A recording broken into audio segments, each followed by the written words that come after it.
Hands on the सन के मुसन्नफ़ तारिक महमूद ने अपनी गुफ्तगू का इख्तिताम इन अल्फाज पर किया। हमारा ख्वाब था कि हमारी खिड़कियों से पेट्रोल बम न फेंके जाएं, हमारे टैक्सी ड्राइवरों को कत्ल न किया जाए, अपने हकूक़ की बात करने वाले वर्किंग क्लास मेहनत कश तबके पर हमले न हों, पुलिस हमारे साथ ज़्यादती न करे। एक बावकार ज़िंदगी और इज़्ज़त के साथ जीना हमारा असल ख्वाब था। इंग्लैंड में नस्ल परस्ती और तबकाती मसाइल से मुतल्लक़ हकीकी कहानियों पर मबनी novel hand on the sun की तकरीब रौनमाई the university of Bradford campus theatre in the mill में मुनक्कद हुई। यह एक शानदार तकरीब थी जिसमें नस्ल परस्ती और तबकाती निज़ाम से पाक माशरे का ख्वाब देखने वाले मुख्तलिफ मज़हब, रंग और नस्ल के लोग शरीक थे। It's such an important book for our communities, for our history, to know what we come from, and I feel like it really honours our elders of our community and their struggles, but also like the hope and the joy that they have.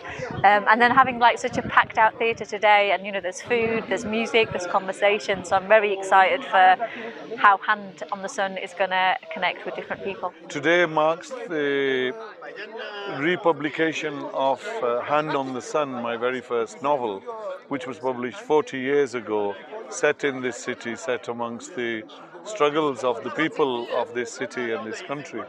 And all these people that have come here have come to remember some of the events from the time, their own histories, and come to support the readings and the launch of the book. आम फहम ज़बान में एक कहानी लिखी है और ये उस ज़माने की है कि जब हमारे बच्चों के साथ स्कूलों में बड़ा लारवास स्कूल बढ़ता जाता था और रेसिज्म का बड़ा ज़बरदस्त उस ज़माने में ज़ोर था और नस्ली इम्तियाज़ और डिस्क्रिमिनेशन वगैरह जो है हमारे लोगों के लिए वो एक बहुत बड़ा मसला था।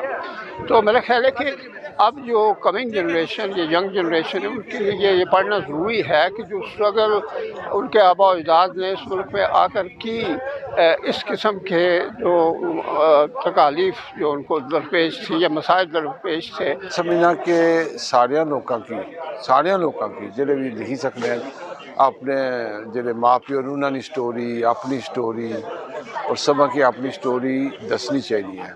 अगर असा अपनी स्टोरी आपो ना दसा और कोई नहीं दसन लगा, और अगर स्टोरी ना दसी जाए तो फिर इसका मतलब है तुम दुनिया पर आए कोई नहीं। तो इस वास्ते बहुत ज़रूरी है कि जेड़ा बंदा लिखी सकना जिस फॉर्म में भी है वो अपनी स्टोरी जरूर दसे। और अज अस सारे इतने कट्ठे होए हाँ, तारिक साहब की जी बुक है हैंड ऑन द सन, उसने जरा ना दोबारा रनमाई वास्ते बहुत अच्छा फंक्शन सी और बहुत डाइवर्स लोग इतने आए।